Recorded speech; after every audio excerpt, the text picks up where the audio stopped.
Skoda நிறுவனம் உலகம் முழுக்க கிட்டத்தட்ட 100 கண்ட்ரீஸ்க்கும் மேலாக அதிகமா விற்பனை செய்யற கார் நிறுவனம். இது ஒரு செக் ரிபப்ளிக் நாட்டை சேர்ந்த நிறுவனமா இருந்தாலும் 2000 ஆண்டு Volkswagen Group கம்ப்ளீட்டா இந்த நிறுவனத்தை அக்வயர் பண்ணாங்க. இந்தியாவை பொறுத்த வரைக்கும் ஸ்கோடா மற்றும் Volkswagen இந்த ரெண்டு நிறுவனங்களும் தனித்தனியா ஆபரேட் பண்ணாலும் கிட்டத்தட்ட ஒரே கார்களை தான் விற்பனை செய்வாங்க. உதாரணத்துக்கு முன்பு ஸ்கோடா ராபிட் இருந்ததுன்னா Volkswagenல வென்டோ இருக்கும். பட் ஸ்கோடா நிறுவனத்தோட செடான் கார்கள் ரொம்பவே பிரபலம். ஸ்கோடா ராபிட் தொடங்கி சூப்பர்ப், ஆக்டாவியா இந்த கார்கள் கிட்டத்தட்ட ஆடி, BMW போன்ற கார்களோட கம்ஃபர்ட் அண்ட் ஃபீச்சர்ஸ் அதோட பாதி விலையில ப்ரொவைட் பண்ணுவாங்க. சமீபத்துல கூட ஸ்கோடா ஸ்லாவியாவை லான்ச் பண்ணி ரொம்பவே போரிங்கா இருந்த செடான் மார்க்கெட்டை ரெஃப்ரெஷ் பண்ணாங்க ஸ்கோடா நிறுவனம். ஸ்கோடா நிறுவனத்துக்கும் மஹிந்திரா நிறுவனத்துக்கும் ஏற்கனவே ஒரு கனெக்ஷன் இருக்கு. மஹிந்திரா தங்களுடைய ஃபியூச்சர்ல டெவலப் பண்ணிட்டு இருக்கிற எல்லா எலக்ட்ரிக் கார்களோட பேஸான இன்க்ளூட் பிளாட்ஃபார்முக்கு ஸ்கோடா நிறுவனம் தான் AP550 அப்படிங்கிற எலக்ட்ரிக் மோட்டார் மற்றும் யூனிஃபைட் பேட்டரி டெக்னாலஜியை வழங்குறாங்க.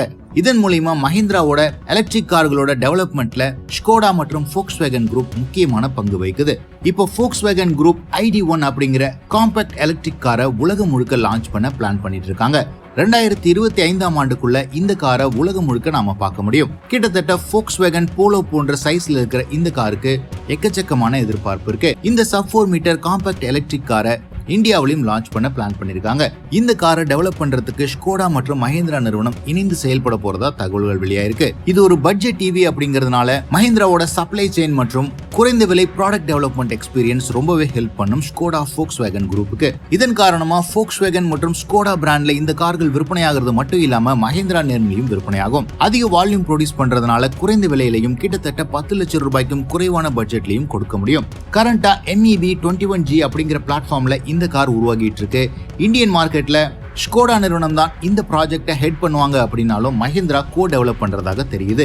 எது எப்படி இருந்தாலும் சப் 4 மீட்டர் செக்மெண்ட்ல Volkswagen குரூப்போட குவாலிட்டியோட மஹிந்திராவோட குயிக்கான இன்ஜினியரிங் எபிலிட்டியோட இந்த கார் டெவலப் ஆக இருக்கு அப்படிங்கிறது மகிழ்ச்சியான செய்தி. கூடிய விரைவில் 10 லட்சம் ரூபாய் பிரைஸ் பாயிண்ட்ல ஸ்கோடா, Volkswagen மற்றும் மஹிந்திரா இந்த 3 நிறுவனங்களும் காம்பாக்ட் எலக்ட்ரிக் SUV-யை லான்ச் பண்ண போறாங்க அப்படிங்கிறது தான் இன்றைய தகவல்.